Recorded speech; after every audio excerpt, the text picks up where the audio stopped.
Bonjour à tous, aujourd'hui je vais vous parler de la prêle des champs, Echisetum arvense. La prêle peut contenir jusqu'à 70% de silice soluble. Elle est aussi riche en chlorure de potassium, vitamine C, tanin, saponine, en oxyde de fer, flavonoïdes, manganèse, soufre et magnésium. Vous la trouverez exploitable de mai jusqu'à septembre à peu près. À ne pas confondre avec Echisetum fluvial, qui est sa petite cousine. Comme son nom l'indique, elle pousse aux abords des rivières, mais elle est moins efficace.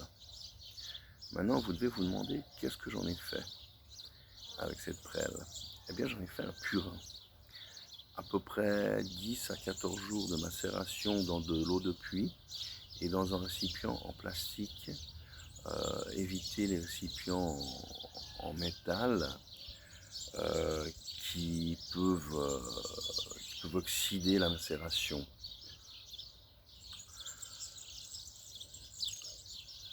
Je l'ai utilisé sur mes arbres fruitiers, mes jeunes arbres fruitiers qui sont plus vulnérables et qui ont été attaqués par une maladie cryptogamique. C'est une maladie due à des champignons. Car je suis dans une région qui est quand même en zone de rusticité 5, à savoir qu'en France, ça va de 5 à 10, 5 étant la plus froide, 10 étant la plus chaude sur France. Donc, j'ai la rouille grillagée du poirier. Ça peut provenir aussi d'un genévrier qui serait à proximité et qui aurait libéré ses spores. J'ai la Marsonia du rosier et la cloque du pêcher.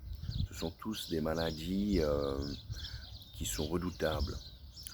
Donc j'ai traité chaque arbre avec 3 traitements,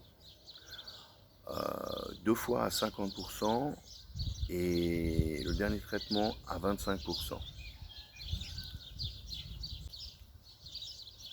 Sur la cloque du pêcher, j'ai fait 3 traitements pendant 3 jours, donc un chaque jour. Sur le poirier, j'ai fait un traitement fin d'automne quand il n'y avait plus de feuilles, mi-janvier, et ensuite après, une fois que les fleurs elles avaient disparu.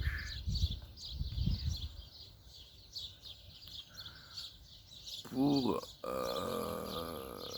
la Marsonia du rosier, j'ai traité 2 fois à 1 semaine d'intervalle. Alors pour le poirier, c'est une nette amélioration, très satisfaisante. On voit que c'est en voie de guérison, il n'y a plus que 20% des feuilles qui sont touchées par la rouille. Concernant le pêcher, eh bien, il n'y a plus de cloques, je ne vois plus de boursouflure, mais on voit que l'arbre a quand même bien été secoué. Il reprendra probablement du poids de la bête. Et sur les rosiers, je dirais qu'il n'y a pas eu d'amélioration, mais il n'y a pas, ça ne s'est pas aggravé, parce que généralement ça se répand sur toute la plante. Les champignons poussent de partout. Donc là, ça a stoppé visiblement le processus. Donc plutôt que d'utiliser des produits chimiques, c'est quand même bien meilleur d'utiliser cette plante qui me paraît être quand même assez miraculeuse. Donc il faut savoir que si vous l'utilisez, il y a une odeur qui est vraiment très nauséabonde, mais même ne pas dire infâme. Si vous en mettez sur les mains, vous serez sûr que le lendemain ça sentira encore.